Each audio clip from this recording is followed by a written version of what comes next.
Look, I don't know who the hell LJ Crier is, but Golden State better lock that man down. I believe he's an undrafted rookie from Houston. I'm going to be doing my research on this kid. LJ Crier, have yourself a night. Go hit the strip clubs. Go party like you just won a title, because this is your night, sir. Quinten Post had a hell of a game. A lot of the unsung heroes, the end of the bench type of players, they deserve their flowers, because the Golden State Warriors are 2-0 in the preseason. And something tells me there's going to be folks either tuning into the podcast, either on YouTube or the audio version. And side note, I have a small request to ask for you folks out there. If you listen to this show on Apple Podcast, or if you have an account on Apple Podcast, please give us a 5-star review. I'm asking kindly, please. Every once in a while, you have a bunch of Steve Kerr like defenders to the end go in there and affect the rating a little bit. And this is where I make a plea. If you don't mind helping the program out, we need some 5-star reviews, folks. Thanks to the Steve Kerr D writers. Nonetheless, tonight was awesome. And the whole reason I brought up the podcast is because I think there's a good chance a decent amount of you tuned out the game, shut it off, went on and did something else thinking, it's preseason. They're getting their asses kicked. And they look listless and lifeless. And you're getting a rude awakening either tomorrow morning, which is what, Wednesday morning, or whenever it is. Yeah, you missed out on a comeback. The Warriors win the game. And let's break it down. It was a fun affair for at least the second half was. The first half was Let's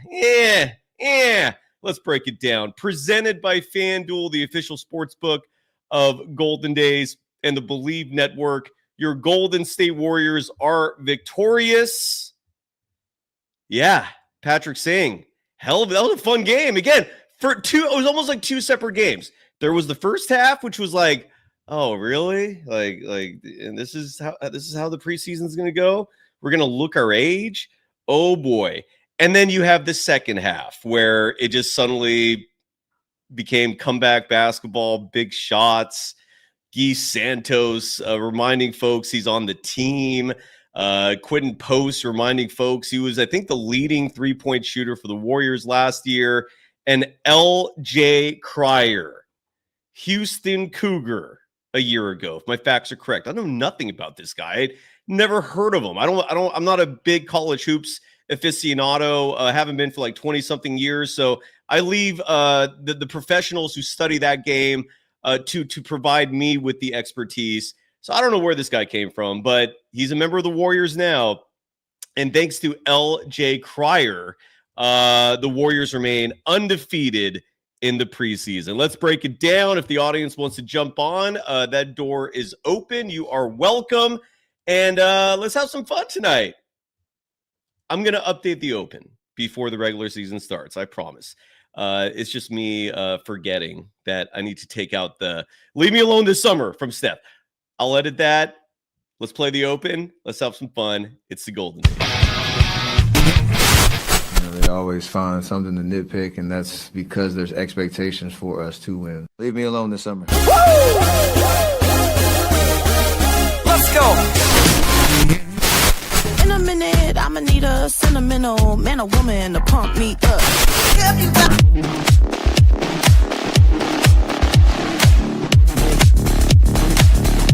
Strength in numbers, baby. How about that depth?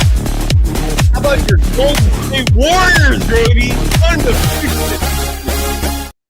Welcome to the Golden Days. My name is Cyrus Saatsaz. I will be your host for the evening. You can follow me on Threads and Instagram at DogWild. Over on Twitter, my handle is at Surf Journalist. The program on both platforms at Golden Days Pod. And before we get into it, I want to give some love really quickly here. Actually, and I'll save that. I was going to go right to a sponsor read. I'll save that for when it's, I'll just do it now. I already started talking about it. Besides FanDuel, and I want to touch on something with FanDuel that we discussed last night, and that has to do with the Portland Trailblazers over-under in terms of their win total. I think on last night's show, I let Mark and Frank convince me to roll with the under. No, I want to change that. I can't remember which way I leaned there, but if I pick the under on the Gang Blazers, let's flip that script and bet the over, because that team is going to be good this season. I don't know if they're going to be good enough to make the playoffs, but they're going to make some noise, and they have enough talent on that team, I think, to pretty much take care of most Eastern Conference opponents and then just survive in the West to finish like a 10 or 11 seed, maybe even like a play-in. But I think 34.5 was the over. I'll touch on that in just a second. Welcome to the program. Excuse me, just clearing out my lungs there. And the episode brought to you by DeleteMe. They re-upped. All right. Thank you, DeleteMe, for continuing to sponsor the program. DeleteMe makes it easy, quick, and safe to remove your personal data online at a time when surveillance and data breaches are common enough to make everyone vulnerable. Data brokers make a profit off your data. Your data is a commodity. Anyone on the web can buy your private details. This can lead to identity theft, phishing attempts, and harassment. But now you can protect your privacy with DeleteMe. And as someone who has always paid close attention to their digital footprint, I can't begin to tell you how valuable of a service this is, especially if you've got some history yourself you'd like to vanish.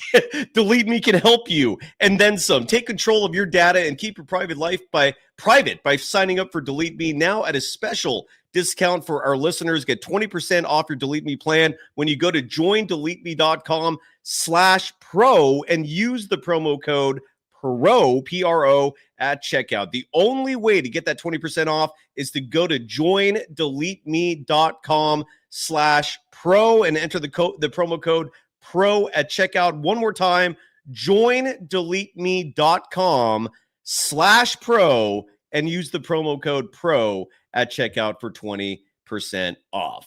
And the Golden State Warriors were off their game the first half tonight.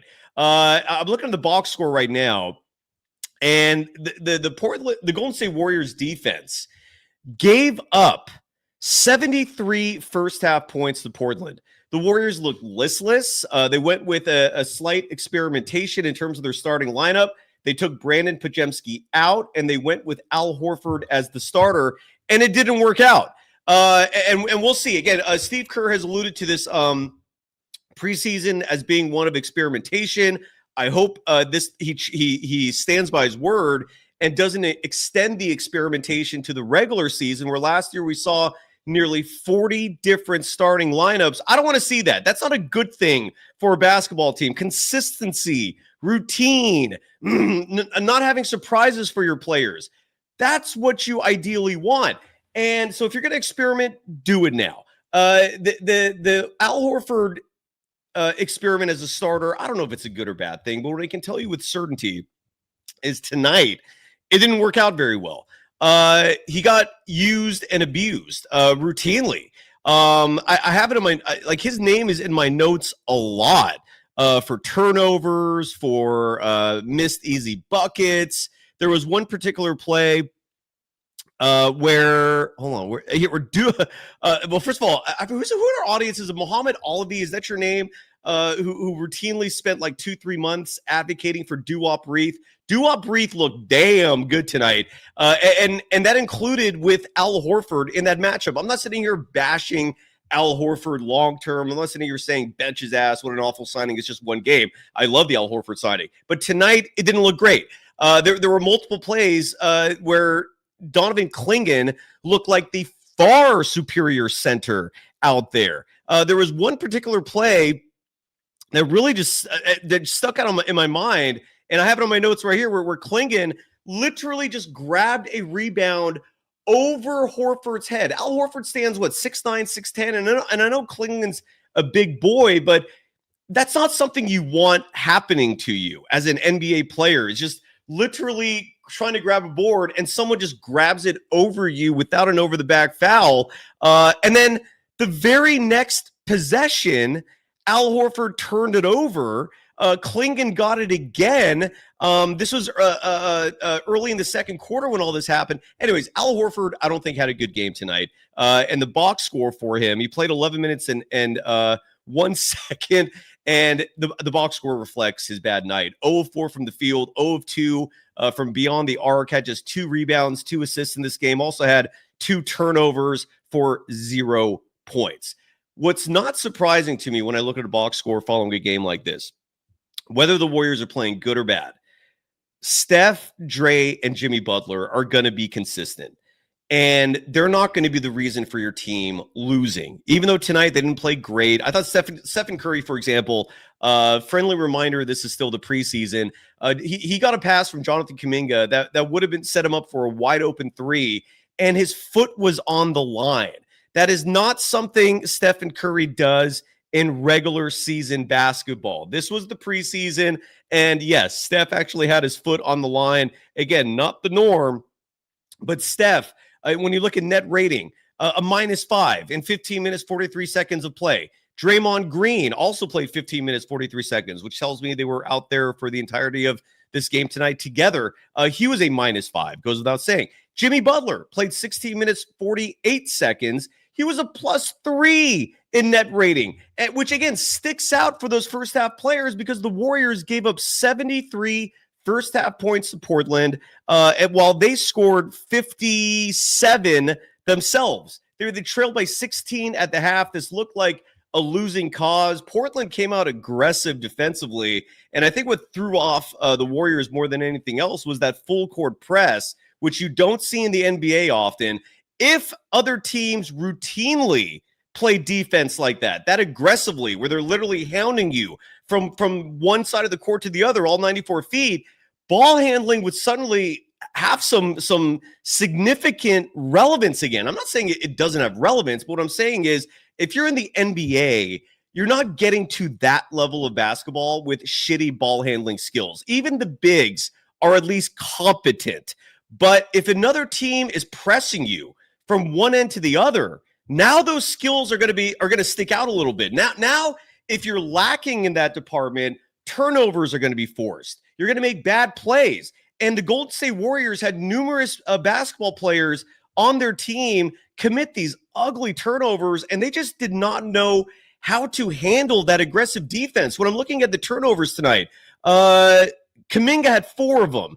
Quinten Post had 4 of them. Draymond Green had 2 of them in only 15 minutes, 43 seconds. Al Horford had 2 of them. Steph, thankfully, only had 1. The Warriors as a team, Podziemski had 2 turnovers in this game. Guy Santos had a turnover in this game. They had the Warriors collectively, Jackson Rowe also had 2 turnovers, had 19 turnovers in this game, and a lot of that was because of the stifling defense of the Portland Trailblazers. Awesome for the Warriors to get this experience now, to be reminded that you are in the NBA, that not every opposing team is the Lakers, who are old and slow, and who knows what version of them are going to show up. Portland's a young team. They're hungry. They're trying to prove themselves. Chauncey Billups wants to save his job and be there long-term. Shaedon Sharpe looked sharp, literally, a full pun intended there. He looks like he might be taking a leap. What is this, year 3 or 4 for Shaedon Sharpe, the athletic wing of Portland? He looked damn good. Shaedon Sharpe finished the game tonight, 22 points on 9 of 15 shooting and 4 of 8 shooting from deep. That's 50%. And if this is a sign of things to come for the Portland Trailblazers, they might have a decent season. Toumani Camara on their end also had a great game. He was causing a lot of issues for the Golden State Warriors, making them look old and unathletic. He added 14 points himself. Both Sharpe and Camara were +14 in net rating. Drew Holiday, the veteran, was a +17 in net rating for Portland, who, again, dominated this game in the first half. But the second half, when it went to the role players, Quinten Post, the post man, delivering with incredible 3-point shooting in the second half. Post finished this game with a team leading 20 points, shot 50% from the field, including 4 of 9 shooting from deep. He also went 2 for 2 from the free throw line, added 4 rebounds, added 2 assists, did have 4 turnovers again. That's a slight blemish, but 20 points for our play. Well, I'm going to leave it to the audience. If the audience doesn't mind me reaching out to you really quickly. And side note, A night like this is where being an official Golden Dazer, meaning you're dropping that $2.99 a month to support the program. This is a night like this is where it sticks out. If you want your voice heard and you want me to notice a chat on a night where the audience is just blown up, and paid chats obviously will always get my attention. So if you want my attention in the chat, those are the two easiest ways. I'll try to look out for your words regardless. But I'm coming to you because I don't know who should be the FanDuel player of the game tonight. Is it going to be Quinten Post, who I just mentioned his stat line, again, 20 points, those huge three-point bombs in the fourth quarter particularly, Quinten Post. Let me look up his fourth quarter stats here. I thankfully have those numbers in front of me. Quinten Post in the fourth quarter, oh my God, he had a night. And I need the audience to tell me who should be the player of the game. Is it Quinten Post, who had 20 points? 15 of those came in the fourth quarter. Quinten Post's fourth quarter numbers, let me read those to you because they're phenomenal. 5 of 8 from the field, 3 of 4 shooting from deep. He hit 75% of his three-point shots tonight. He made both his free throws in that fourth quarter, added 2 rebounds and an assist for 15 points. Or is it LJ Crier, the man who didn't even hesitate to pull up and drop a 3 with the game on the line? Plays like that are where certain individuals have that borderline irrational confidence, which is, I think, what you need as a young player. He had no hesitation pulling up those shots. And LJ Crier in this game tonight, or let me narrow it down. In the fourth quarter of this game tonight, he played all 12 minutes. He was 4 of 5 from the field. He was a perfect 3 of 3 shooting from beyond the arc. 14 points in that fourth quarter. LJ Crier was a plus 25 in just the fourth quarter. Guy Santos, side note, was let me see if I'm numbers right. He was a plus 14 in just the fourth quarter. And Will Richard, we're going to talk about him too, even though he didn't put up any threes, but he was making plays. And Will Richard was in that fourth quarter a plus 22, adding 9 points. But look, this race is going to come down for player of the game. And I'm asking you, the audience, who should win that award so that we can make a nice little social media graphic highlighting their accomplishments.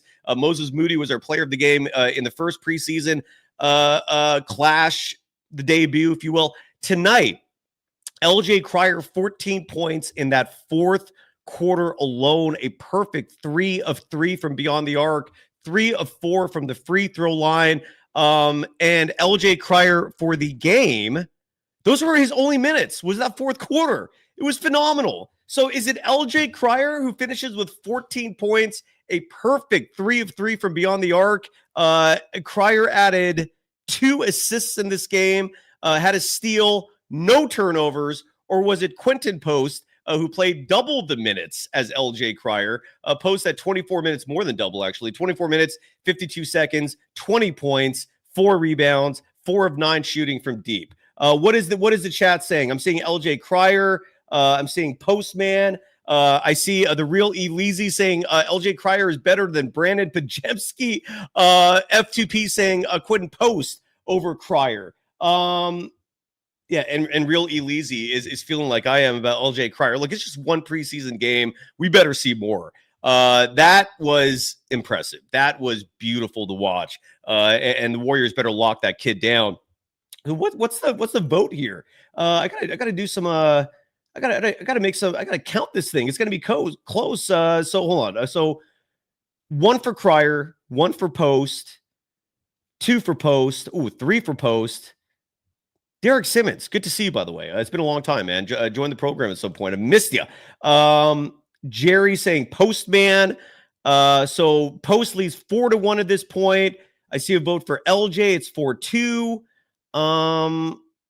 Let's see here. Any other votes? Any other new votes? Another vote for LJ Crier, 4-3. We have a tie, 4-4. LJ Crier now has the lead. I think it's LJ Crier. LJ Crier has rounded the corner in the final leg and has lapped the competition. I'm seeing a lot of LJ. Yeah, LJ Crier is your player of the game. Congratulations and thank you to the chat. A last minute vote coming in for Post. Another last minute vote coming in for Post. Traveling Urquidez is dropping a vote for Post. Oh, we are tied. Desi is saying Post. Now, Quinten Post leads 9-8. We've got ourselves a nose-to-nose photo finish here, folks. Baby cakes, though, saying Crier. We're tied at 9. We got to vote for Pat Spencer. Showed up tonight with some moxie, folks, following those comments where he dissed any GM out there who prioritizes length and athleticism over basketball IQ and heart. So LJ, Post, Derek Simmons just switched his vote. All right, then the LJ Crier wins. Oh, no. We got Pods again. Crier, yeah, you switched your vote, Derek. I think that was the difference. By one vote, if my math is correct. And I'm not sitting here saying it was scientific. Congratulations to LJ Crier. He is our player of the game. And let's be real here, man. The Warriors do not win this game if LJ Crier doesn't play the way he did in that fourth quarter. It was magnificent basketball. He played like a man who belongs. I'm curious to see what happens. The kid's small. He's 6'1", but when you have that much heart and confidence, and if you can hit your shots and make plays, hey now, you're going to like it. AK adding, Steve Kerr said it was Brandon Podziemski, and you're laughing at that. Come on now. Brandon Podziemski, did he have a good night tonight? I would say no. Pods was in the news for all the wrong reasons recently, and I think it was misconstrued, his comments a little bit. There was an article by The Athletic, I think it came out yesterday or today, where Brandon Podziemski said he wants to lead the Warriors in the future. He wants to take the mantle currently held by Steph Curry. Look, I respect the confidence. I respect the fact that he believes in himself that much. I just hope the same people who appreciated those comments also appreciated when other players say it. If you get what we get my gist there.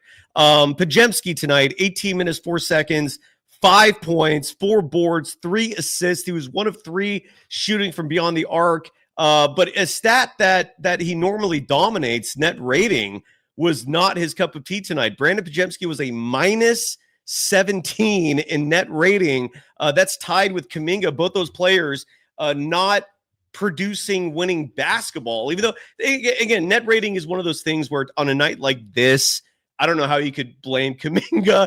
He was one of the only facilitators out there. And this was one of those nights where if you were complaining about the Golden State Warriors, and more specifically about Kuminga, and not wanting him to come back, if you thought he's overrated, if you think the team doesn't need him, and then you watch the game like this, I hope you're changing your tune a little bit, because the Warriors without Kuminga looked slow, looked unathletic. They look like a team that has no chance in hell of keeping up with a lot of the opposition this year without the athleticism you need. He looked good tonight. And Jonathan Kuminga, side note, going through his stat line, I mentioned Brandon Podziemski with that minus 17. Kuminga was also minus 17. 4 turnovers. That is a blemish, but he did have a block. Kuminga on the evening he had 1 3-pointer. Those were his entire points. Kuminga grabbed 5 boards, had 2 assists. It wasn't a good night for anybody, really. At least those who are part of the rotation. GP2, I thought, had an awful game.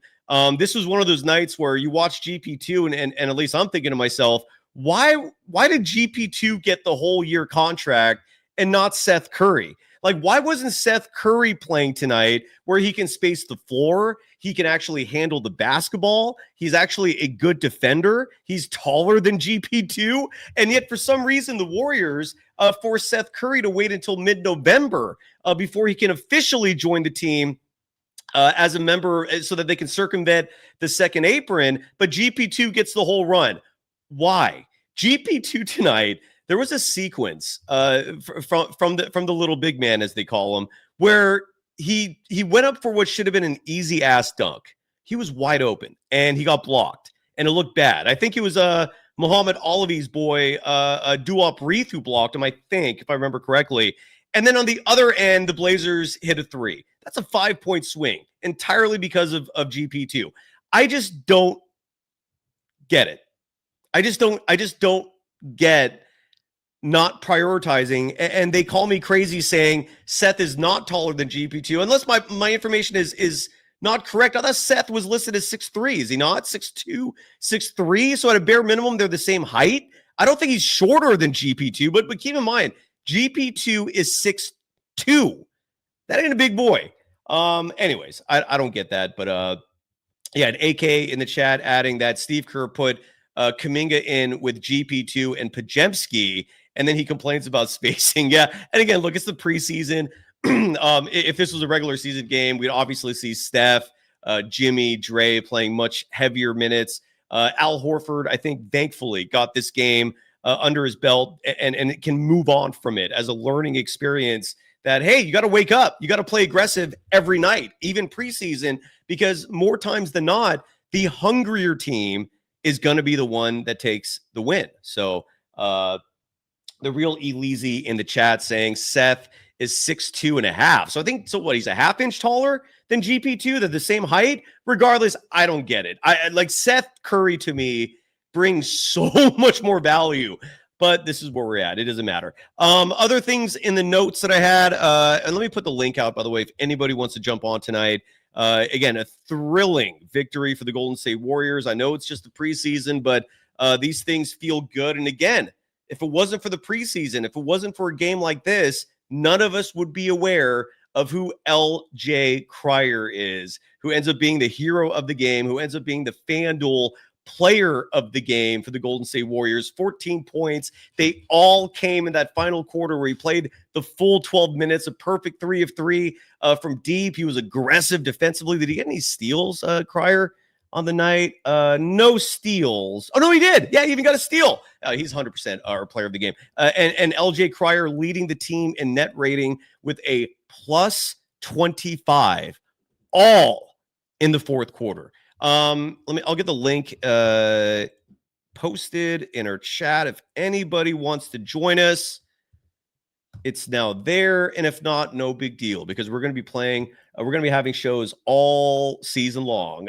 KS, officially a Golden Dazer. Welcome, friend. Thank you for being a part of a growing audience. Couldn't be more elated. Really quickly, real E-Leezy is in the chat. I'm going to bring him on in just a second, but I want to go through my notes real quick and finish up what I have here. Stephen Curry, this has to be mentioned, and I'm sorry it took me this long to bring it up. Stephen Curry, at the start of this game, the Warriors' first points in this game was a 4-point play. Steph gets fouled, hits a 3, hits a free throw, and you have my favorite play in the NBA, a Stephen Curry 4-pointer.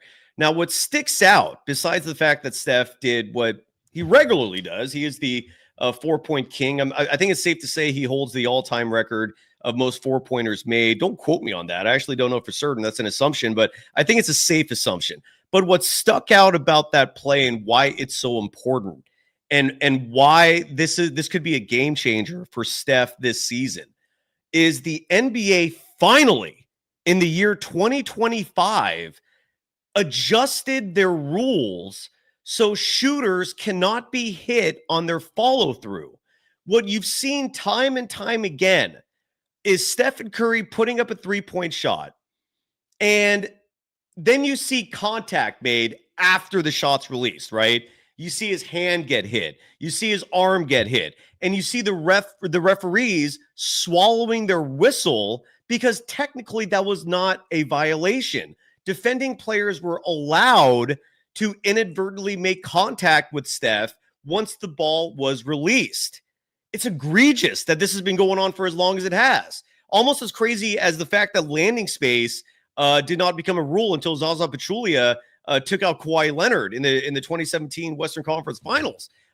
So this rule change is in effect as of this year, and Steph is going to benefit greatly from that because the amount of harassment that individual has felt with all the contact after the shot, it's insanity that this has been going on. Can't go on anymore. They're going to blow that whistle now if anybody gives Steph that they call the high five because of the contact made afterwards. You can't do that anymore. And Steph is going to benefit greatly from that, which includes the 4-point play he hit at the start of this game. Stephen Curry, by the way, again, finishing the night, 11 points, 3 of 7 from the field, 2 of 5 from deep. That's only 40%. of being facetious saying only. That's fantastic. A perfect 3 of 3 from the free throw line, added 4 rebounds in one of the more underrated aspects of Steph's greatness. Yes, he grabs boards. Yes, he dishes it. Had 3 assists in this game, and again, only had 1 turnover. That's good for Steph. So a good night for him in limited play. 15 minutes, 43 seconds, 11 points, 4 boards, 3 assists on 2 of 5 shooting from deep. Draymond Green was hitting 3-pointers as well. In case you forgot that opening quarter, he had a couple of open ones. Made his first 2, if I remember correctly. He finished 2 of 3 shooting from beyond the arc. Was 3 of 4 shooting from the field. A much better performance, I thought, from Draymond offensively in Game 2 versus Game 1, where he looked practically anemic offensively. 9 points, only 1 rebound for Dre. You want that number to be higher. 2 assists as well, and 2 turnovers for Draymond Green. And Jimmy Butler, who in an unusual manner missed some free throws tonight. He was 6 of 8 shooting from the charity stripe, but he did have 12 points, 3 assists, 2 boards. And again, Jimmy Butler plays winning basketball. Even though that first half was ugly, Jimmy was out there for just shy of 17 minutes, and they were a +3 in those minutes. And Jimmy finishes with 12 points, had 1 3-point attempt, and he missed that. So 12 points, 3 assists, 2 steals for Jimmy Butler. And I mentioned Al Horford again, just a very bad night. Moses Moody, really quickly, I want to mention him too here because he started with those other 4 players, the 4 aging veterans, whose average age is 37, 38. It is kind of crazy. Moses Moody did not have the breakout type of performance like he did in the preseason opener, but I thought it was a solid, consistent night from him. 10 points on the evening, 2 of 5 shooting from beyond the arc. Again, 40%. You take that, added 4 boards and assist and a block and a steal. Good night. Not great, but good, because when you take away the 3-point shots, Moses Moody was 2 of 7 from the field, and that's something you want to improve on. A couple of those shots were right below the rim, and you should not be missing those. But so those are basically your stats for the night. If I covered mostly everybody, I want to see if I got everything in for my notes really quickly. I want to point out before I get to the audience, yes, I did notice Draymond Green following the path of his buddy LeBron James. He dyed the beard. I don't know if you noticed that. I did not see grays in Draymond's beard tonight. So he's adding some of that. I forgot what they call that stuff. The something for men, the brown for men, no gray for men. I forgot what that stuff's called. But Draymond Green is now applying the dye so he can keep looking young out there. And I think that's it in terms of my notes. One last thing I want to mention too. Trayce Jackson-Davis did not enter this game until the second half. And what I saw from him, one little critique of his, if you will, and I don't know if you could consider this analysis or not, but one habit of his I've noticed is when Trayce Jackson-Davis puts up one of those like floaters, his little hook shot that he has offensively, what he doesn't do and what he should do is follow through. And this is very basic, rudimentary coaching for basketball. You teach your players to follow through on their shot, meaning not just for form and for a better accuracy and more efficiency, but you follow through in terms of attacking the rim and attacking the paint and trying to get your own rebound. Because if you do that, you have a leg up on your defender who's not as prepared as you are to get the rebound. And what Trayce Jackson-Davis does occasionally, and it's more often than it should be, is he'll put up that floater or that jump shot, and he doesn't follow through. He just stands there and watches to see what happens. He needs to get out of that habit. And something tells me when the team watches film tomorrow, they're going to notice that, and Steve Kerr will call him out for it, saying, dude, you got to, like, just when you put that shot up, follow through. Because there was one a field goal attempt tonight where it rimmed out. It was just hovering there. And Trayce Jackson-Davis, he's just looking. He's just watching it. And it's like, dude, you could have stuffed that ball right back in there. And he does this routinely.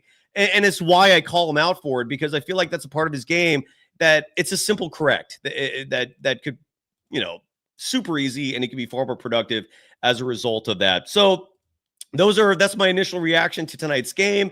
A win for the Golden State Warriors, a final score of 129-123. And I want to look at FanDuel here before I bring on the real E-Leezy, just to see what that OU is on Portland, because I remember on last night's show, and thanks again to Mark Haynes, thanks again to Frank Red for joining me for a comprehensive preview of all 30 teams. It took us 2 shows to do it. Go to the catalog if you're curious to watch that. Part 2 was last night.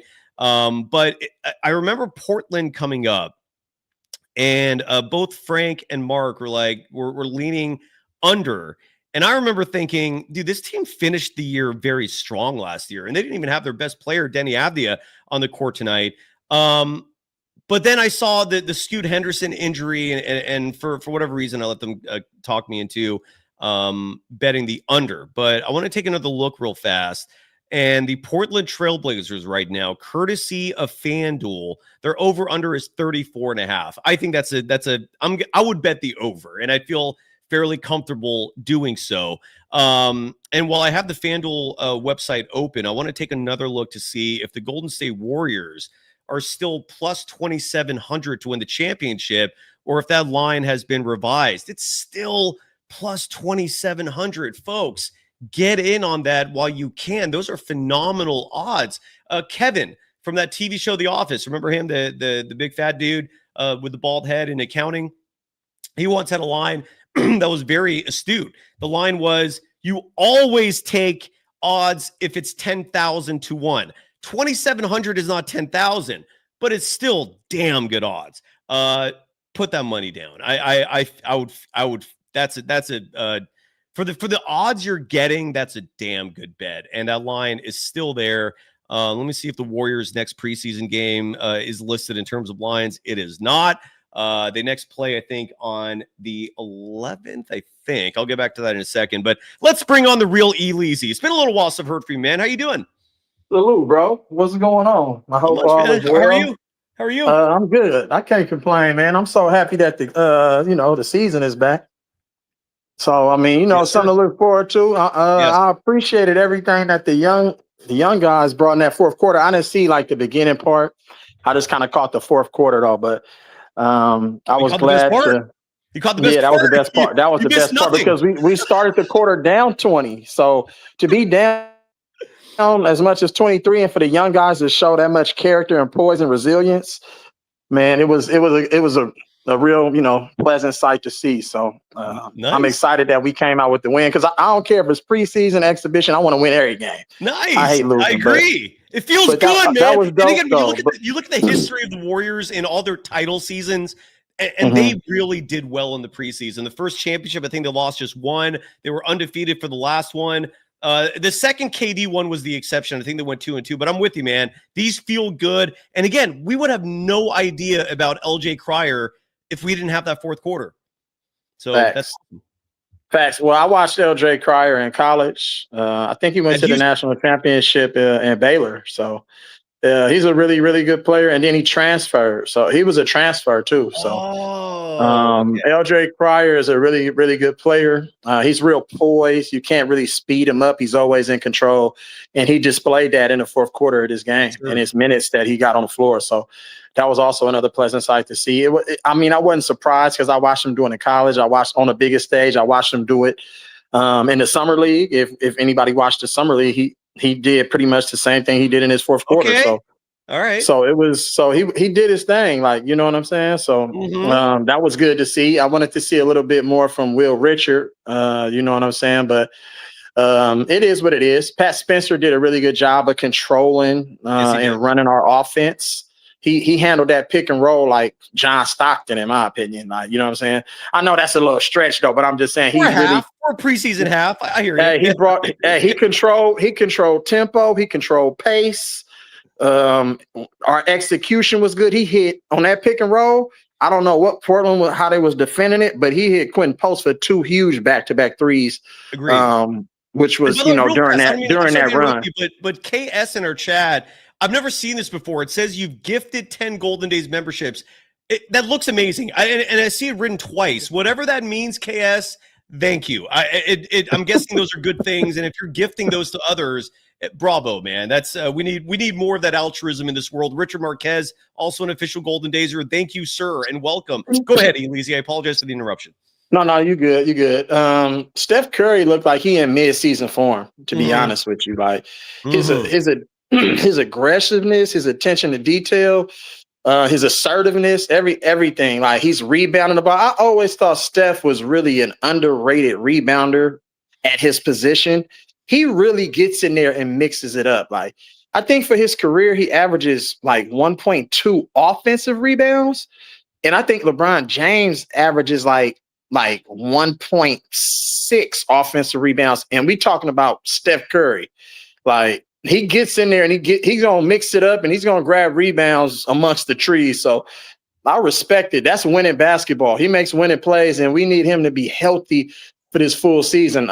I wish we can kind of, use him as a decoy a little bit more. Like I think that running him around at age 38 next season, I think it's going to be a little bit too much wear and tear on him, as we seen last season where he kind of broke down in the playoffs. But I think he's in mid-season form, though. The Jonathan Kuminga situation is very tricky because when I watch him, it just seems like he's still on that same type of that same leash that he was last year. I don't think they're not really running a lot of plays through him in the mid-post area, which I think that he is way more effective at than stretching him out for threes and letting him shoot. 5 3-pointers for him is too much. I kind of put him in a Kawhi Leonard situation. Like I want him in the mid post, in the mid area where he could use his athleticism and his size and his strength. He has a pretty good mid-range game. It's better than his outside game. Easy, so. Real quick, sorry to interrupt you here, but some people won't agree with you with that sentiment that he's a good mid-range shooter. Agree to disagree with those folks. I'm with you. His mid-range game is awesome. I think his game period is awesome. What I'm noticing is a difference though between the last 4 years and this year, and by this year I mean a whopping 2 preseason games. You're right. He looks the same out there in terms of his role, but he's happy doing it now. Whereas the previous 3 years, we'll scratch the rookie season. The previous 3 years, he was playing for a contract. He was playing for his identity. Whereas now he's doing whatever the coaching staff tells him. So this is so what you're saying. So I agree with you. And just to piggyback off that, I think the coaching staff needs to utilize him better, because he's one of the only guys with real athleticism on this team. And Portland reminded the Warriors tonight that there are young teams out there who are going to run you off the court if you don't use players like Kuminga more frequently. That's my take on it. I don't know. Facts. That's facts. I just think that when he's on the court with Steph Curry and Draymond Green, you could probably offset that lineup with some knockdown shooters. I mean, of course, you got Steph Curry. Probably put a Moses Moody or somebody who can stretch the floor, maybe a Quinten Post or Al Horford. I think that's a good lineup to have when JK is in the game. I will put JK more in the dunker spot, because I think 2 years ago when JK went on that streak where he scored like 20 points in like 5 straight games and the Warriors won almost, I think, maybe all of them.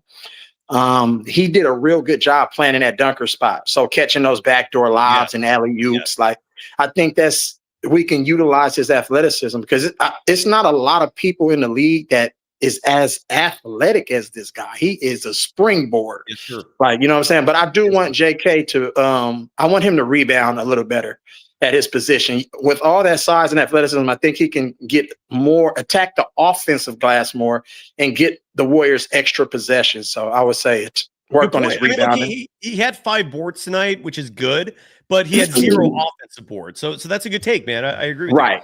That's right there. You can't let Steph Curry have more offensive rebounds than you. You're 6'7", 6'8", and you're super athletic. Like, you know what I'm saying? You got to get up in there and get us extra possessions. So that would be my one thing. If I'm a critique him, I'm going to critique him on that. I don't expect everybody to be the 3-point shooter. I know we living in a new era where it's all about shooting threes, but you can still be effective and add impact to winning doing the little things. So sometimes less is more.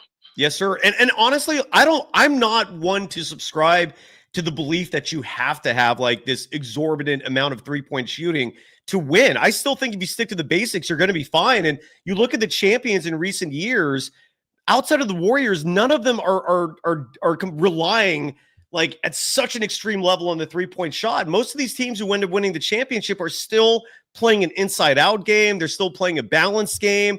Dude, the 2 means a lot, dude. Like it's easy to forget that Michael Jordan was putting up all those numbers off 2-point shots. LeBron James, I know he's put up a lot of threes in his career, but he's not known for being a 3-point shooter, and he's the all-time scorer. I'm totally with you on that front, man. E-Leezy, I know you got a program, promote it. And I've told you this before, and I'll say it again. Invite me, and I'll come on. But promote your show, please, before I for bring sure. Alan to the show. It's my handle, the real E-Leezy. You know what I'm saying? I got a channel. YouTube kind of hate me because I kind of go off the realms of, the guidelines. I cuss a lot. So I'm gonna have to clean that up. I'm sorry, but that's just the way I am. I'm super passionate about everything that I speak about. So but yeah, it's the real E-Leezy, man. Y'all can subscribe. You see me in the chat every time. So, I'll be blowing the chat up. Make sure y'all like, share, subscribe, and donate, to Cyrus. Golden Days, you know what I'm saying? He's doing his thing. We're so fortunate to have him, doing Warriors content. I thought I was like one of the only ones out there that, did Warriors content, but I love what you're doing, and I appreciate you, bro. I don't think YouTube is penalizing you for the passion. Are they actually giving you like flags though for the swear words? Like, are you getting notices? Probably, man. But I'm gonna have to scale back. I don't know. I'm gonna have to scale back. Period. Point blank. If you want to stay on YouTube, you got to follow the guidelines. I understand that. That's true. But I mean, sometimes I want to say what's real. You know what I'm saying? That's why it's called the real E-Leezy. So I try to be as real as possible. It's hard for me to kind of be, phony and fake, but I'm going to give it to you straight, no chaser.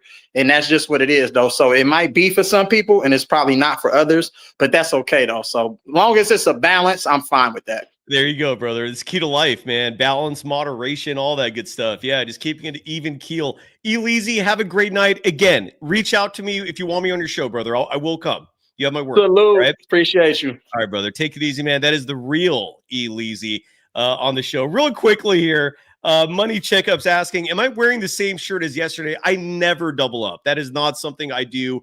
I try to make it a goal to not wear the same shirt for a minimum of 3 months. That is the window. And if you notice the same shirt again, more power to you. But no, absolutely not. I'm not wearing the same shirt. Let's get Alan Day. That is ghetto to do that. Alan, welcome to the show. Good to see you, man. How you doing? What's going on, man? How you doing? Feeling good about a preseason win, which is not normal. I'm not proud to admit that, but it's how I feel. How are you doing?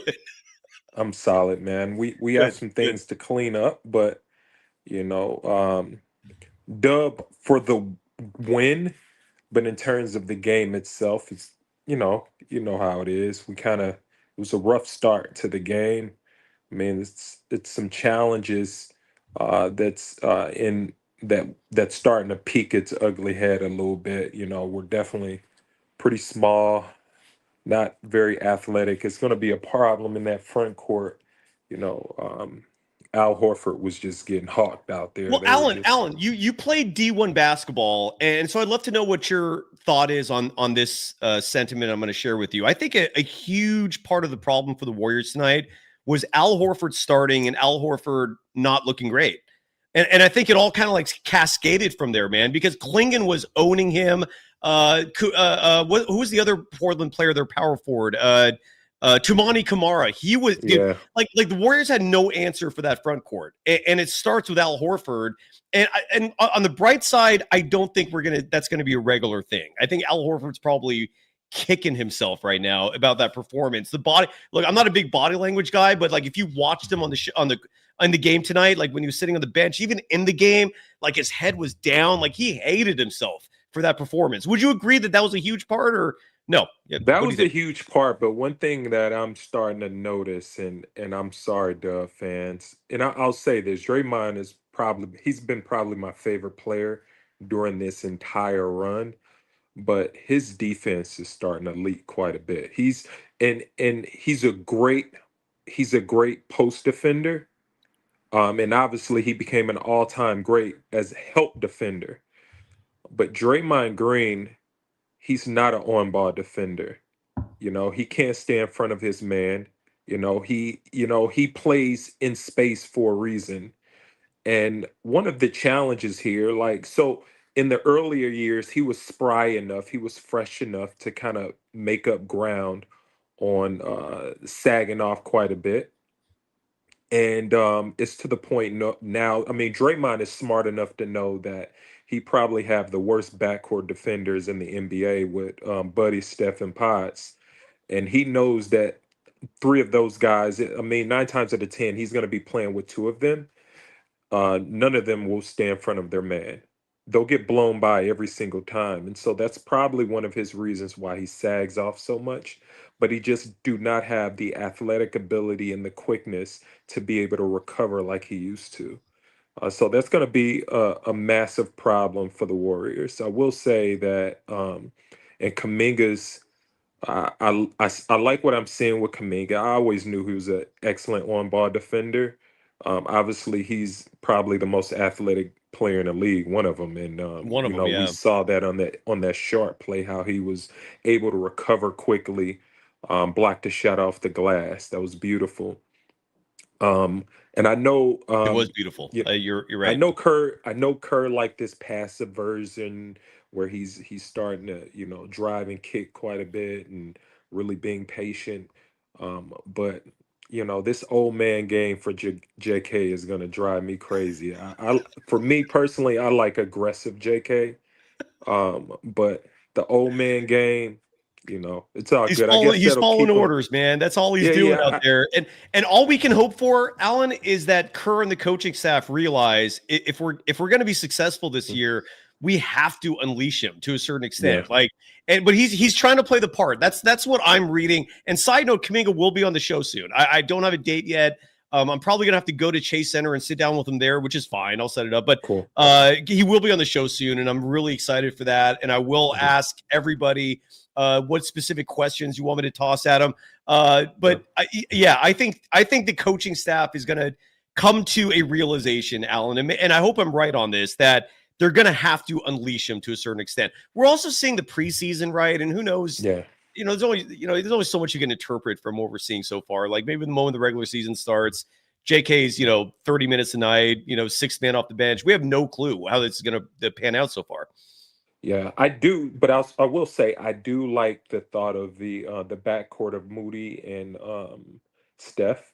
It gives that Clay vibes because traditionally the Warriors always had like a big guard to protect Steph. So I like the thought of having Moody as his backcourt mate. But again, it comes back to Draymond, man. I just don't like when we talk spacing, like spacing. That's what Kerr likes to be. The spacing issue. The spacing issue is not JK, it's not Jimmy, it's Draymond. Draymond is causing the spacing problems. And we even saw it in that starting right. lineup. JK. And by the way, wasn't in Muhammad that starting Aldi, I got to give him a shout out real quick fast because this man spent months advocating for Doo-Wop Reith to join the Golden State Warriors, and you look good tonight. I don't know what this comment means. I'm sure you're joking in some regard, but Doo-Wop Reith would have looked damn nice in a Warriors uniform, at least based off what we saw tonight. And Muhammad, bravo! You deserve your flowers and your win tonight. You call that right, I think. Yeah.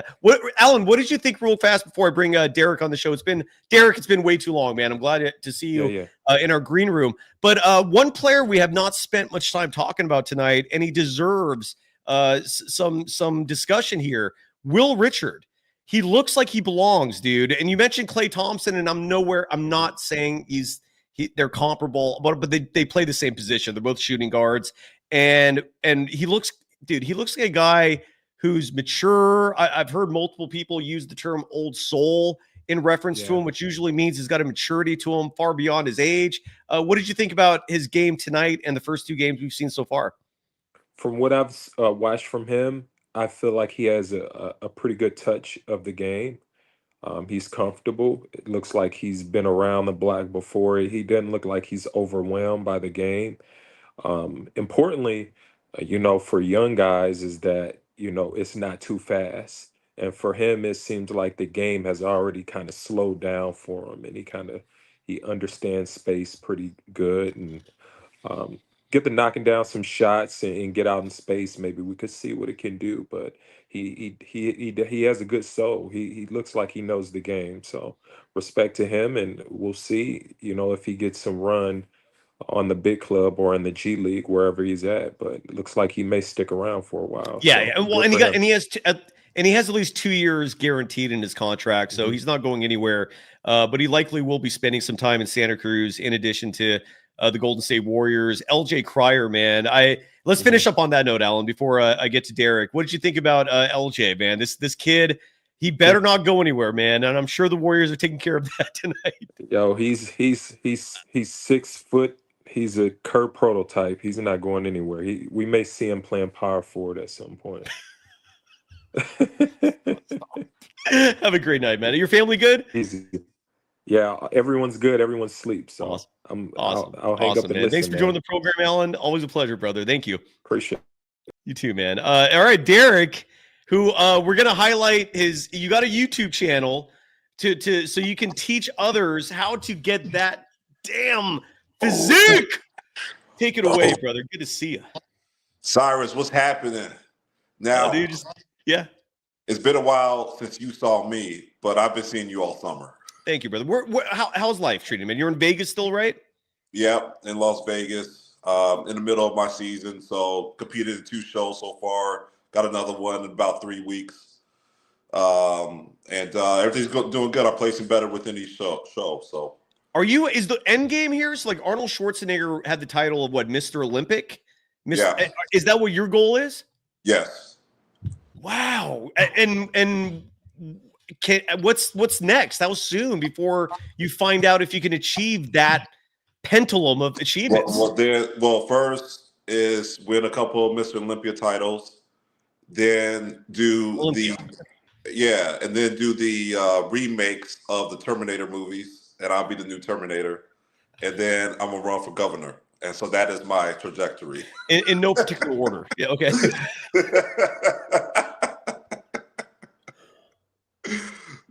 And again, people can follow you on YouTube. Tell people how they can subscribe to your channel so they can learn how to be absolutely cut and ripped like you. And what are your thoughts on the Warriors, brother? Yeah, so the YouTube channel is Derek Simmons IFBB Pro. But obviously, I really didn't come here for that because I am a huge Warriors fan. And Cyrus, I think that we were spoiled tonight. We were tonight. Yeah, we were. I was not expecting high-level competition. I mean, even the Lakers, they competed pretty well too, with missing LeBron and Luka. But the Blazers came at us. They wanted to make a statement against us, and I believe with us, it starts with the top. One of the guys on here, I believe he was the first guy on here. He was saying that Steph has more offensive rebounds than Jonathan Kuminga. Yeah. Well, confirmed. Yes.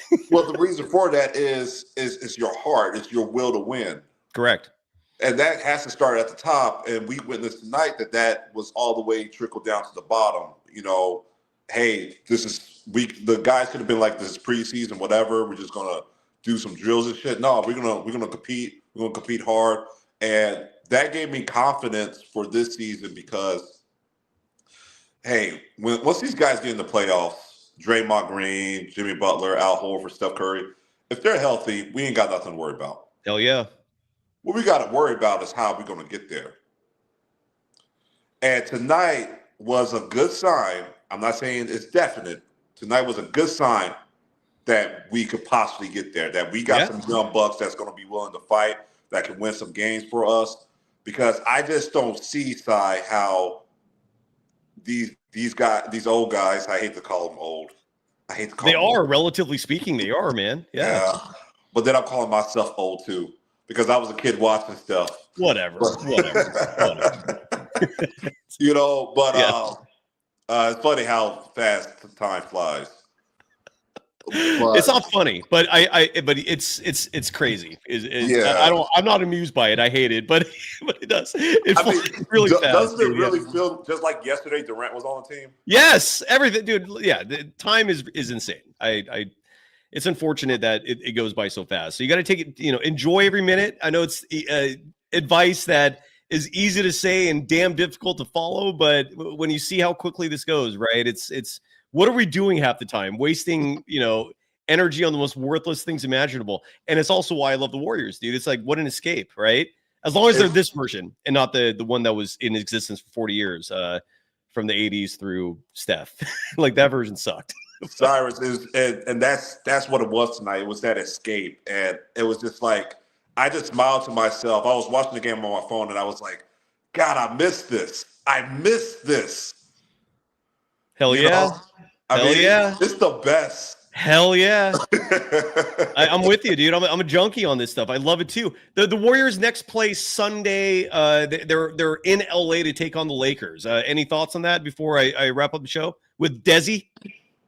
Just keep fighting. I like what I saw tonight. I'm glad that Moses Moody got the start. That was my dream starting lineup for this season, was to have Moody at that 2, Jimmy Butler at the 3, Draymond Green at the 4, and Hal Horford at the 5. I would love to see more Trace Jackson Davis being subbed in for Al Horford, because Trace started at the beginning of last season, and at the beginning of last season, that's when we were at our best. We played bigger. And was it one of the assistant coaches' strategy to do that? And then Steve Kerr got jealous because of that? I don't know. Cyrus, you said something about that. or were you just upset and was just coming up with shit? I don't. Well, what do you? I can't. I don't remember ever saying that Kerr was jealous of an assistant. So I don't know which assistant he'd be jealous of exactly. Well, because Mike Brown. No, the guy who used to coach for the Trailblazers. The guy used to coach for the Trailblazers. He's an assistant now? Yeah, he's an assistant now. So Terry Stotts. Yeah, Terry Stotts. Yeah. Wasn't Terry Stotts ideal to have that bigger lineup? Oh, I don't know. I don't know. I don't know if that's ever been. I don't know if I said that, but keep going. Go ahead. Okay. Well, we were doing quite well, and then all of a sudden, Steve Kerr said, "You know what? I want to go small again." And then that's when the season started going down the drain. Well, Trace Jackson Davis was a starting center during that lineup, and you're going back to like the start of last year. Yeah. I know what you're talking about now. Yeah. And Kerr bailed on that fast. He bailed on something that was working. I forgot about that. Yeah, that was the start of a year ago, and he did. Yeah, it's unfortunate because I love that lineup, man, and it was Wiggins at the 2. Where he naturally should be, like Kuminga was at the 3. It was beautiful, yeah. And they were blowing teams out with that lineup too. It sucked that they abandoned it so fast. So I know the last guy was complaining about it, but at the same time, though, give Al Horford a little bit more time because they were playing the Trailblazers preseason. It wasn't like they were going to this game like, "Hey guys, this is going to be a fight tonight." Like, come on now. Look, and Derek, truth is, man, let's say the Warriors don't have a comeback win and we're all feeling good. Let's say like the second half is like the first half. Like there's no panic buttons being pressed because of that, but it's a preseason game. Al Horford had a bad night. Look, all that did to me, what my guess is that Al Horford is steaming. He's fuming. And you're not going to see that again, dude. I think he's embarrassed by that performance because when Donovan Clingan was grabbing a rebound over his head like Al Horford was a child, I'm positive Horford took that personally. And he's going to work on his game, man. Games like these are where you find veterans suddenly sticking around putting up shots until midnight in the gym. It would shock me if he just pretended like this wasn't a big deal. That was a bad look for Horford, and I'm expecting a good comeback from him, I think. I was more worried about Moody. I was like, if Moody makes a mistake, here comes Podziemski. I was like, please, Moody, just have a perfect game, please. And speaking of Podziemski, Derek, any final thoughts? I want to bring Desi on and finish up the show. No, I'm good. Thanks for having me on site. You'll see me around here more now. Good. I want you to be a regular, please, man. I love having you on. Derek, always a pleasure. Subscribe to his channel, folks, and good luck with Mr. Olympia, man. I'm rooting for you. Thank you. All right, brother. And Desi wrapping up the show unless Shardall makes a last-minute appearance. Desi, are you going to push back on all the Pods haters? Yeah. But before I start on that, I just want to talk about like the Warriors and just like how they played. And I guess I wasn't surprised because Portland's defense is just like incredible. Honestly, like their defense is really like top of the league. They got big athletic guards. So and the Warriors, second preseason game, I understand they weren't ready to face that kind of crazy ass defense. Well, and honestly, and Desi, I don't know if you agree with this or not. I just felt like the Warriors were not prepared for the intensity and energy that Portland brought to the table. They just looked like a boxer who just thought it was going to be an easy fight, and all of a sudden they took one in the chin and they're like just dazed. That's the impression I got. I don't know. Exactly. Yeah, I agree with that. And the Al Horford starting, it didn't look good. Hopefully, it's not something we're going to see in the future. Like him I don't think so. Yeah, I don't think either. Yeah, but I'm not. I don't oppose Dre at the 5 if it's not long minutes because Dre at the 5 is just OP. I'm telling y'all, like you guys don't like it, but Dre at the 5, we were faster. Defensively, I think we're good too. Like offensively, but Desi, I'm sorry to cut you off here real fast, but do you not understand that the reason why people don't like it? It's not because of the effectiveness on the court. It's because nobody wants to see this guy wear down by the time the postseason starts. Yeah, that's what I said. I said like a Dre at the 5, but like smaller minutes, not like I hear you. Yeah, I know. But 10 minutes per game, like at least because that's just OP, honestly. And I was surprised by how our young guys, Quinten Post, like everybody else, like they played really good and they got us back in the game. But JK, I want to talk about JK. JK, I'm loving what JK is doing. I ain't gonna lie, JK is doing amazing. I know you guys are saying get him off the leash, but like he's playing in the offense. His playmaking is amazing. I can't lie. Like he's looking for the passes. He's looking for the open man. Like JK's been amazing. He's playing exactly how Cole wants him to play. He's getting the rebounds. Like JK just needs to keep doing this. And we still need to get his some ISO game, of course, because that's what he's good at, like his rim paint. And then, but I heard some people, I don't remember before, people were saying he should. I don't know who it was. Somebody was saying he should shoot more mid rangers, and I disagree on that one. I was thinking of you. Yeah. No, I disagree on that one. I like his 3-point. His 3-point shot looks like it's a little better. So I think three pointers per game around there, and then him just mostly rim shots, low key, just paint rim shots.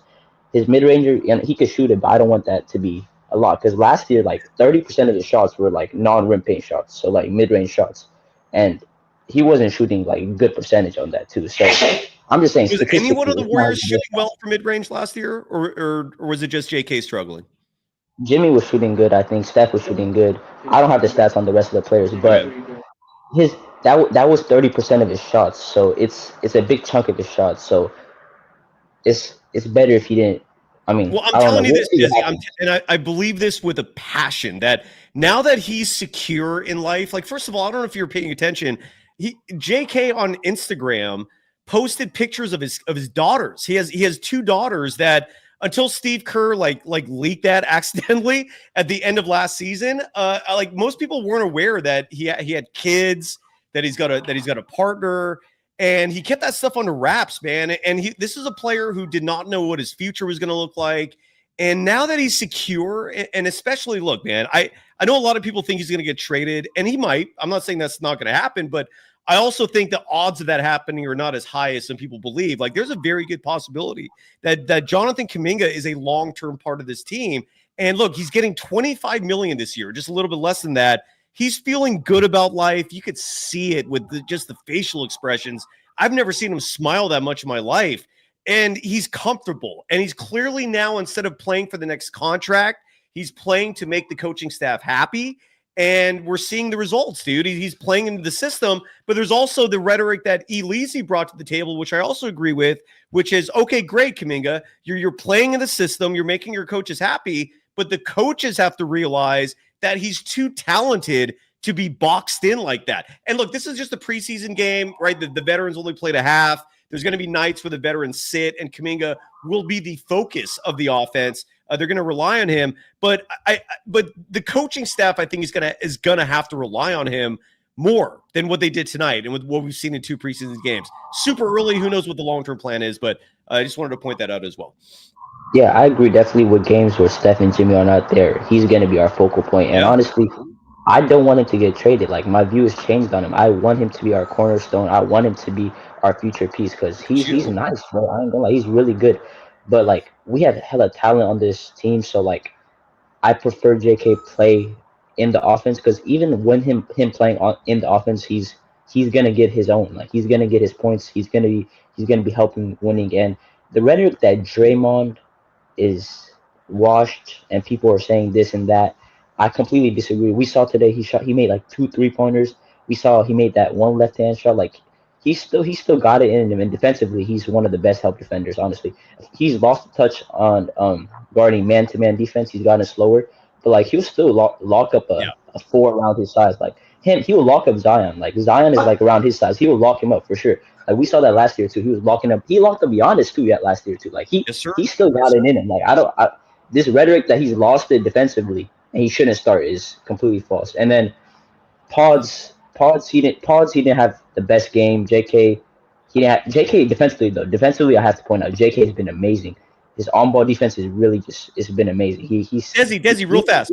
What were your thoughts on Podziemski's comments in the Athletic? I think it came out yesterday, where some people did not take kindly to him talking a big game like that, succeeding Stephen Curry as the future face of the franchise. I actually like it. That type of irrational confidence that even JK has too. It's the Yeah, type of confidence that gets you success in the NBA. You need to believe in yourself. You need to think, "Oh, I'm that next person." But because you have to be also realistic with it. Like you can't just go out and start like making the team worse because of your irrational confidence. And I know that Paul is not like that. He's trying to do what's best for winning. So I like that. That's the best. That's the type of confidence that you need. And yeah, he said he wanted to be Olympian too. Like he said this before too, so I'm not generally surprised. He has high aspirations, and JK they have high aspirations, and that's the good thing to do. And yeah, Again, I feel like I'm in the minority saying this, but 3 years from now, when the Warriors are going to have Podziemski as their starting point guard, I guess what I'm trying to say is that there is a foundation here for the future of this team that I like a lot, man. Like I'm not like again, Podziemski as a two guard is my issue. I don't like him playing the two guard. To me, he's a point guard. He does great leading the team from that position. And I don't mind a future with him, man. I don't know if he's going to be an all-star. I don't know if he's going to be like the top dog on this team, but I don't hate the kid either. I just wish Kerr wasn't using him at the two. And I haven't said this once tonight, Desi, and I can't believe I almost went a whole show without bringing his name up. There was a player who was sorely missed tonight, and he will be on this team at some point. I'm guessing December, January, and that's DeAnthony Melton. DeAnthony Melton is going to fit perfectly when he comes. His ball handling was missed tonight. His offense was missed tonight. That was the missing ingredient I sensed from this game was DeAnthony Melton would have been perfect, and I can't wait till he's active. yeah, Melton would be perfect. Honestly, he's going to be our starting too. Yes, But I hope he's going to be gone till December, right? approximately. Yeah, torn ACL. Everyone's different, and he's apparently not near ready. Honestly, I would prefer if Moody or Pods makes that leap and like takes the starting lineup position because if they can become like Yeah, that guy, they can become better than Melton. That's going to be so beneficial to our future. So yeah. Melton is definitely the better fit for now. But if Pods and Moody could just get better and just take that would be way better. And yeah, and like the Pods haters in the chat, it's countless people. It's insane. And I just want to like say like there's no reason to hate on him. They're saying he's a G leaguer and stuff, and I just don't understand it. His ball handling is amazing. His effort on D is his effort just in general is insane. I just can't understand how Desi, you you know what it is? You know what a lot of it is, and I don't know if you're aware of this or not. A lot of it is the double standard. A lot of it is the fact that Podziemski gets a pass for a lot of mistakes he makes with Steve Kerr, whereas players like Kuminga and Moody, thankfully Moody has earned Kerr's trust, and it looks like Kerr is going to roll with him. Thank God.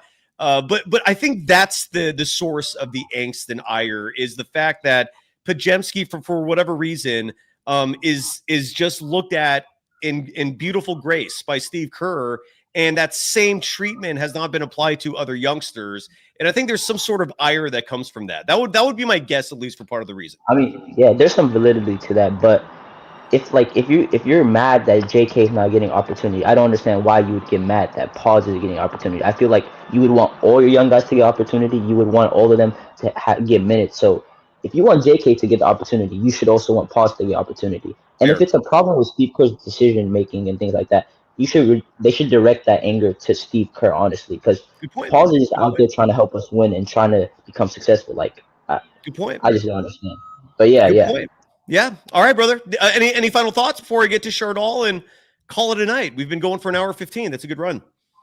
Yeah, honestly, I'm excited to see I just wanted the season to start, and I want to see how good we actually are. And this team is deep, honestly. So we're gonna see what Steve Kerr does. He's gonna experiment. I'm telling you, the first month is gonna be experimenting because of how deep this lineup, this team is. So we'll see how he does, and I'm excited, honestly, for the season. And Me yeah. too. Oh, dude, I'm jonesing for October 21st season opener. Again, the FanDuel line, it's insane to me that they've had this line up for like a month at least, and you can and the line's still the same, man. The Warriors are 3.5-point underdogs for that opening night game in LA. They're plus 138 for the money line. Bet on the Warriors, dude. I feel so good about the Warriors taking that game in LA, but that's just me. I'm so excited about October 21st, though, man. It's been a lot. This offseason was torture. It's a relief. Yeah. It's a relief. Desi, come back soon, brother. Was it you or was it who was it you who coined Gooey Santos? Or was that was me. That was me. That was you. Dude, Gooey tonight was awesome. I hope Steve Kerr trusts him a little more instead of waiting until the second half to bring him in. Guy Santos, I don't think I read his stat line tonight. He played 13 minutes, 46 seconds. Made 1 3-pointer on 2 attempts. So he made 50% of his threes, but that 3 was clutch. It was late in the game. And again, the box score is not going to look great for him. 5 points, 2 assists and a board, but that plus 13 in net rating, that was almost entirely from his fourth quarter efforts. Guy can handle the ball. He's bringing size to the table. I love Gooey, dude. I love Gooey Santos, and I thought he played well tonight. I want to give him some love before we end. So, and Desi, you're always going to be in Golden Days lore for the Gooey, man, because that's going to live forever. That's going to live forever. Yeah. All right, brother. Have a great night. All right. All right. You too. Thanks. Thanks, man. And let's finish up with Shardall. Take it away, brother, with the new logo and everything. Did you watch the game? Oh no, Shardall. Did you step away? Is it a technical issue? Well, while we're waiting, I haven't had a chance to play any sound. This will be a good chance for me to see if any of the local media outlets or reporters who are at the scene. Let's see if anybody had a chance to upload some sound bites. Oh no, we got Shardall. Okay, hey, take it away, brother. Hey, Cy, I'm a big fan of a YouTube channel. I really love all the videos that you make on the platform. Thank you. You're it's an honor to be on your show. I love coming on. Honor to have you. To show all of my love and support for you and your channel on YouTube. Thank you, man. Thank you. This was a great win. Warriors get the win over the Blazers, 129-123. Game 2 of the preseason. I love watching preseason games because preseason games are so fun to watch because they're kind of like they're great to watch the players develop and see them grow into the young athletes that they are. So yeah, it was a great win today that we took down the Blazers. Damian Lillard was not starting. I don't know if Damian Lillard's going to start. Well, he's got the torn Achilles, so he's likely going to be out for the year. So, but what did you see him courtside? Were you there? I wasn't there at the game. I watched it on TV, but it was a very intense game, and it came down to the wire when Warriors started. Quinten Post started dropping those threes. The game got intense, baby, delivering. What were your thoughts on the game? I gave all my thoughts. I'm here for you, Shardall. Well, finish up. Please. I was really excited for the game. I mean, it was a really great game. I mean, the Warriors played really well. Curry played. Horford played a little bit. Well, Shardall, real fast, because no sound is available as of right now, but I can read you a quote from LJ Crier. This is courtesy of Sam Gordon, and he tweeted this. Here, let me actually share my screen so y'all can see this attribution if you're on the YouTube side and if you're on the podcast side. Again, if you don't mind Apple Podcast users, please give the program 5 stars. The Steve Kerr aficionados who hate that I criticize them, ding my rating a tiny bit so I can use some love there. If you don't mind, folks, give us a 5-star rating on Apple Podcast. And for the folks listening on the podcast, they can't see this, so I'll read this. I'll articulate this so you can hear what LJ Crier said. LJ Crier, courtesy of Sam Gordon, San Francisco Chronicle beat reporter covering the Golden State Warriors. He will be on the show soon. I've been saying that for weeks. Sam is a difficult man to nail down, and that's okay. He's very busy. Him and I have been communicating a lot, but in terms of getting a time, it just hasn't happened yet. LJ Crier, quote, "I'm all about winning. I've won everywhere I've been. At this level, I want to continue to make that what I'm about. I know it's preseason, but I'm shooting it like it's a real game. You get limited opportunities, so I've got to take advantage," unquote. Shardall, how do you feel about this kid's confidence? For me, I really like this kid's confidence, man. Like, he's a new kid, and it was really fun to see him play on the court because this guy is, I've never heard of LJ Crier. I've never heard of him before, but he is such an electric. He looked such an electric player out on the basketball court. He was shooting. He was dropping threes like post. He's gonna be such a great player. I mean, like, he's young, but I want to see how this kid's gonna develop in the upcoming season when they play the Lakers to open up in LA to open up the season. Yeah, me too. Me too, brother. I'm pumped. How are you feeling about the Niners real fast? What do you feel? I love Niner Mac. How do you feel about the QB situation? As a 49er fan, there's a big quarterback controversy going on in Santa Clara with Brock Purdy and Mac Jones. Yes, sir. With Brock Purdy started in Jacksonville, and then he got injured, and then they started Mac Jones. I don't, as a 49er fan, I don't get what kind of mind Kyle Shanahan what Kyle Shanahan is thinking in his mind to start Brock Purdy, and then he gets injured, and then you start Mac Jones. Like Kyle Shanahan is very stubborn in his mind. So so you're saying you want Brock back? I want Brock back. Okay, I love Niner Mac. I think Mac Jones should play until either the wheels fall off or it's his job for good. But so you don't agree with that sentiment? I don't agree with that sentiment. I want Brock Purdy back.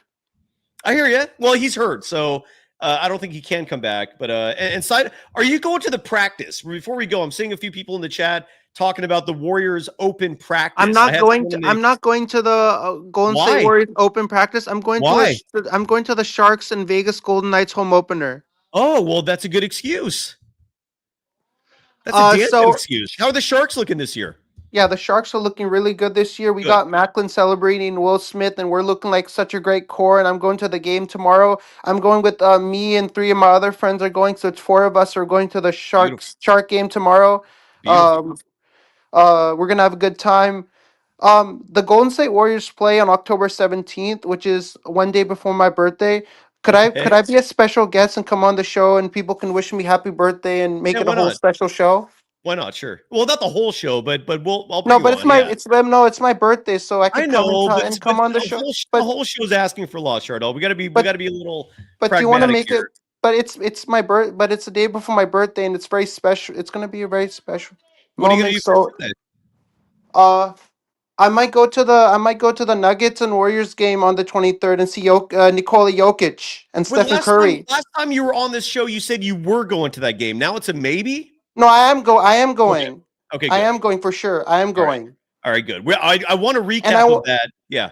And last time when I went to the Clippers and Warriors home opener, I got to go down to the court and see Steph Curry warm up. Nice. And we'll have another show soon. Open practice is tomorrow. So there was Sharks openers tomorrow too.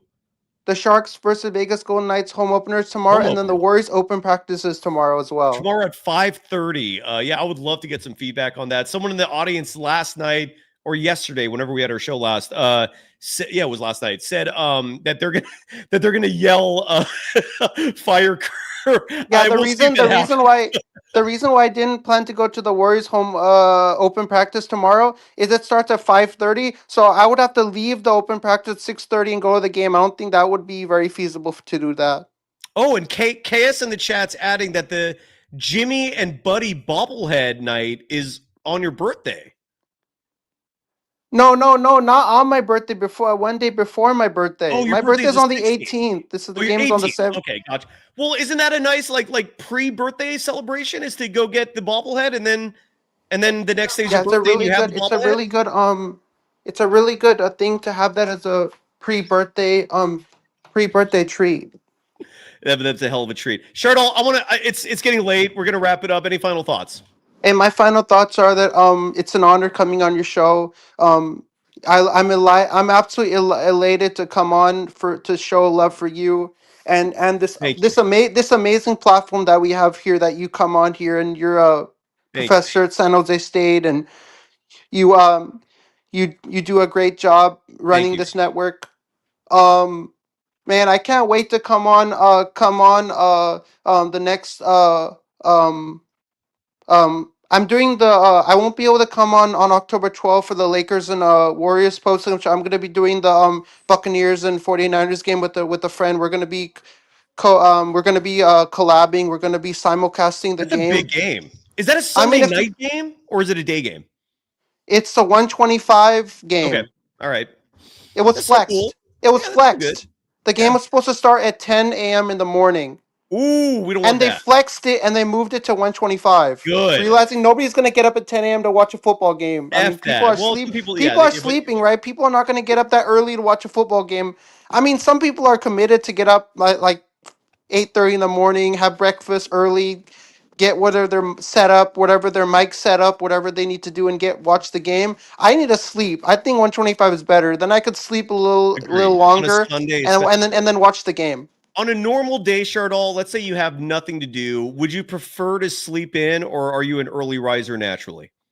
Like when I have to, when I don't have work, I'm a late riser. When I work, I'm an early riser. There you go. Yeah, me too. I love sleeping in. So 125 Sunday, and then you have a YouTube channel, and you said I have a YouTube channel, SGA Sports Talk channel. Where you at? I'm at 469 subscribers. You're getting there. I'm on the road to 500 subscribers. Yeah. I need to get there. If your viewers can go there to my YouTube channel and subscribe, that would be great. And another thing before I leave for the night, I'm hoping to do the Niners and Buccaneers stream and have people your viewers raid my channel. Okay. Then I'll get more subscribers that way. Well, the fact that you're up to 469 is encouraging, brother. You're getting there. I know 500 is the magic number. You're almost there, man. 31 subscribers away. And again, I told you this before, Shardall, your graphic, I know, and that Warriors logo is really good, but you need to make one that actually has the name of your YouTube channel written there. Like when I come on the post-game shows on your YouTube channel on Golden Days, it doesn't allow me to put the thing underneath. It only shows it when I click on the link and join. That's the only time it doesn't show. There's no way I can put it underneath the photo, underneath the picture. Correct. That's why I'm asking you to replace the logo that you have there right now. See the Warriors logo that bounces every time you talk? Every time I speak? Replace that with a logo of your YouTube channel that has words on it, so people can see it and go, "Oh, it's spelled like that." And your number is going to go up if you do that. I promise. But I really love coming on your show. Love having you. You have such a bubbly personality to you. You're so funny. Unless so I get humorous. pissed off. Yeah, but overall, this was a great Warriors win. This was a statement victory as the Golden State Warriors take down the Portland Trail Blazers 129-123 in Game 2 of the NBA preseason. There's five more games left in the NBA preseason. Then the Warriors open up the 2025 to 2026 NBA season against the Lakers on October 21st at Crypto.com Arena. I'm so excited that basketball is back. So excited. I'm so excited that football is back. I'm so excited that basketball is back, and I'm so excited that hockey is back. I love it too, man. This is a good time of year for sports. No, this is a great time in my life that all three sports are back. Football is back. Hockey's back. I'm happy. I'm Basketball's happy back. you're happy. I'm Shardall, have happy. a great night, brother. We'll see you soon, okay? Hey, I'll see you, and I'll be doing the Warriors and Buccaneers stream. So if you want to come in, if you want to come into the live chat, you're more welcome to come on in for a All little right. bit. All right. I might do that. Hey, Sai, thanks for having me on, and I hope you have a great night. You too, brother. You too, Shardall. Thank you so much. That's a great Shardall. And you are the great audience that I'm forever grateful for, appreciative of. Thank you so much. Someone in the chat brought up Sophia and how she's missed. I miss her too. And again, in case you haven't been following along, she is WNBA full-time now. And she just doesn't have the time or the interest. I don't know which one it is. Maybe it's both, of consuming Warriors basketball the level you need to speak on them expertly. So she is now a full-time WNBA analyst. And again, when the season comes back, we might resume V for Valkyries. We shall see. I'm not ruling that out. But Sophia is just not observing the Warriors enough anymore. That's not her beat. It's the whole WNBA. So I don't even know where she went. She said she's got a 5-day-a-week WNBA show. But more power to her. I will love her forever. She will be a guest regularly. But I respect the honesty. She just can't keep up with the Golden State Warriors anymore. The Valkyries and the WNBA is her primary beat. And thank you, Chase 17. Yeah, she's just, her whole family is amazing. I'm forever lucky just to even, have an association with them. So, yes. And Kev F is saying, basically saying we need some estrogen back on the show. Look, every decision I make with personnel or otherwise, it's organic. Like I never force things. And that includes like seeking out a new co-host or something like that. I will say this for anyone who ever aspires to get into this psychotic media game. Ambition is a necessity, meaning if you want it, you got to take it. Like no one's ever going to hand opportunities to you. Even someone like Sophia Jones, who again, her dad is a legend. Mark Jones, man, like the guy is going to go in the Hall of Fame someday as an NBA broadcaster. And Sophia, like she could have easily taken the route of dad, help me out, give me opportunities. She never did that. Like she's literally grabbing every job. Like her being the Valkyries color analyst, she got that job because the moment the Valkyries came into existence, the first thing she did was look up who's in charge of the Valkyries, meaning who's the team president, and reached out to him and said, I want to be a part of this. And she hammered it. And there's a fine line between being persistent and being annoying. I'm sure a lot of you folks understand what I'm saying with that. So you have to toe that line, right? But ambition is key. And if the right person comes along to be a part of this program, I'm not going to say no. But yeah, we do need some estrogen, Kev F. I think you're absolutely right about that. So, and Kenneth Contreras saying no cussing out coaches. Who did I cuss out?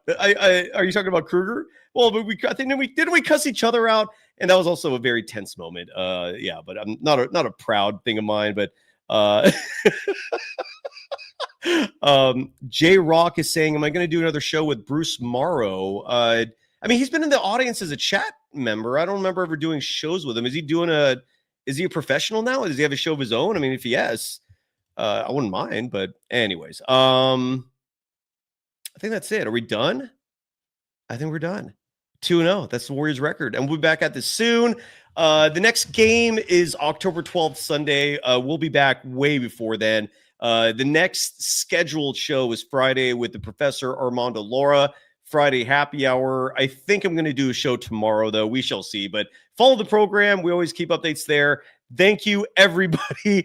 I appreciate all of you. Ken is saying I went at it with Damon. Did I really? Oh, well, whatever. Damon, whatever.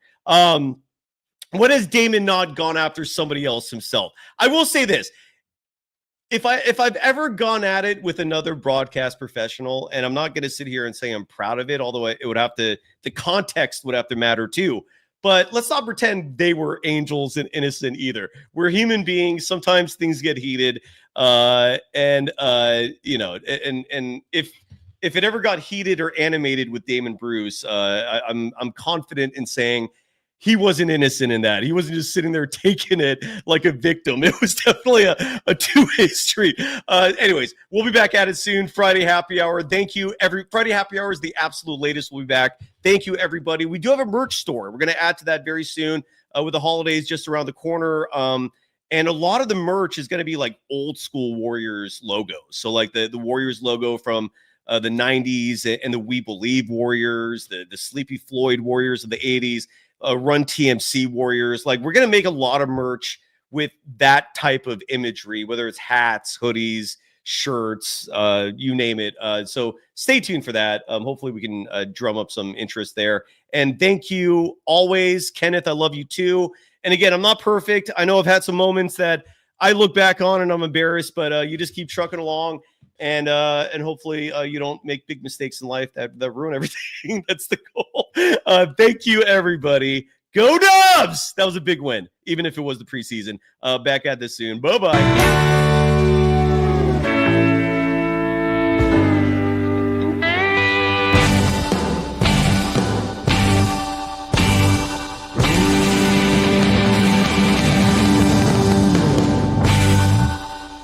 LJ Crier. Bye.